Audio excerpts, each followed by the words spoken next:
Hi guys, today we're looking at the British Mark IV Churchill AMRCR in 1/72 scale by ESCI or ESCI or whatever way you want to say that. In actual fact, it's a Mark III Churchill. The Mark IV had the cast hull and this one has the welded hull. Anyway, that aside. At the front of the tank there you can see there's a mine roller which has 4 large wheels for detonating mines. There was a previous version which had 6 as well. But you get the 4-wheel version in this particular kit. Not entirely sure if this piece ever actually saw active service or active combat. Hard enough to find information on it. If you actually Google Churchill AMRCR, you get an awful lot of information on this particular kit and not so much on the actual real life or real world vehicle itself. Nice bit of artwork on the box there. This particular boxing is from the early 80s, 1983 I believe, and as such it has that kind of style artwork there that I like quite a lot. Boxing itself is very basic. It actually has the artwork on both sides of the box, which is something I actually haven't really seen much of, to be honest. Information on the sides, you know, non-toxic, don't eat the tank, etc, etc, etc. Not too challenging, and that's basically the box itself. The instructions then, which I'll just reach over here quite nimbly, he says, again fairly very basic instructions. Gives you the dimensions, etc, combat weight, etc, etc. What I do like about these particular set of instructions is that they have this scenario here where you get an image of what the sprue should contain. Always like that in instructions, just in case you're missing anything. Well, it's a little bit late now to be getting back onto ESCI if there's a problem with this kit, considering it's about 30-40 years ago. So the various steps there, again, very handy, very easy to put together, and quite well laid out there. Easy to follow, basically, is what I'm saying to you there. So in a matter of a few handy steps there, you should have the tank well under construction, well underway. Again, there you go, very straightforward, as I always say. Painting instructions there, and are in for your decals or decals. Again, nice and handy, no real challenges there. So I'm actually really looking forward to putting this particular kit together, because I have two Matchbox Churchills which are winging their way to me. I actually went out and purchased a tank for once, or a model or kit, instead of drawing from the stash in the attic. So they're coming to me from China or someplace. So when they get here, we will have something to compare this one to.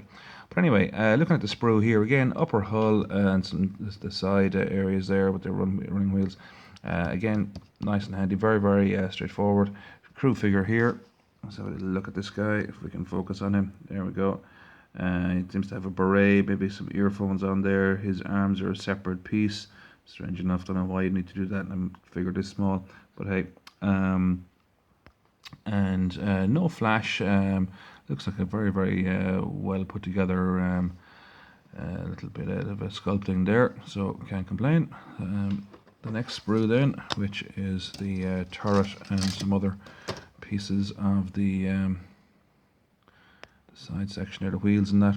What I like about these is, in comparison to say the Airfix one, you don't have to do this individually. They're already pretty much formed for you there, so that's a little bit easier in that regard. Not that the Airfix one was particularly difficult, it was just time consuming, and to be honest, unnecessary. But anyway, more sections there for the front of the hull, turret, some wheel sections there as well, and the top guards there for the track section. And that's that. Then you have the mine roller section itself. Again, this looks exceptionally straightforward, to be honest with you. Not really anticipating any major difficulties here. And anything I've read as regards this particular kit, very little criticism of it as regards the ease of manufacture.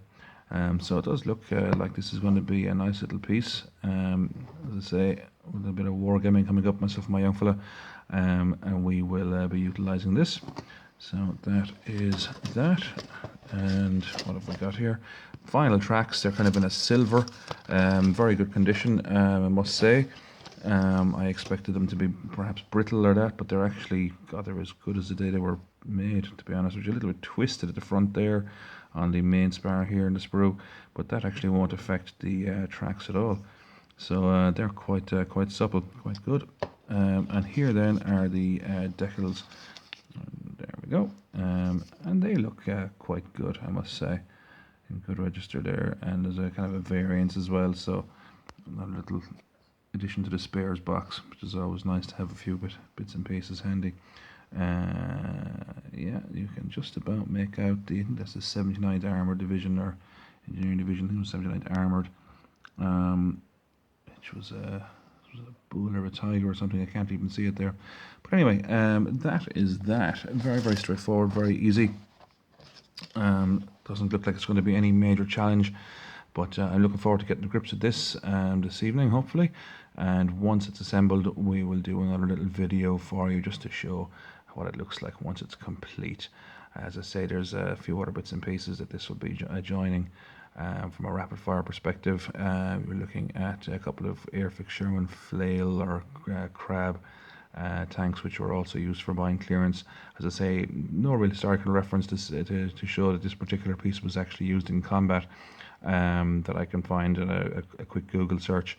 So I'm going to incorporate it in with those Sherman flail tanks anyway, because I just like it. It's a curious piece, and in that particular unit there will be some other Churchills, such as the Matchbox A.V.R.E and some Airfix Crocodile flamethrower tanks and so on, all of which we get around to doing a review on sooner or later.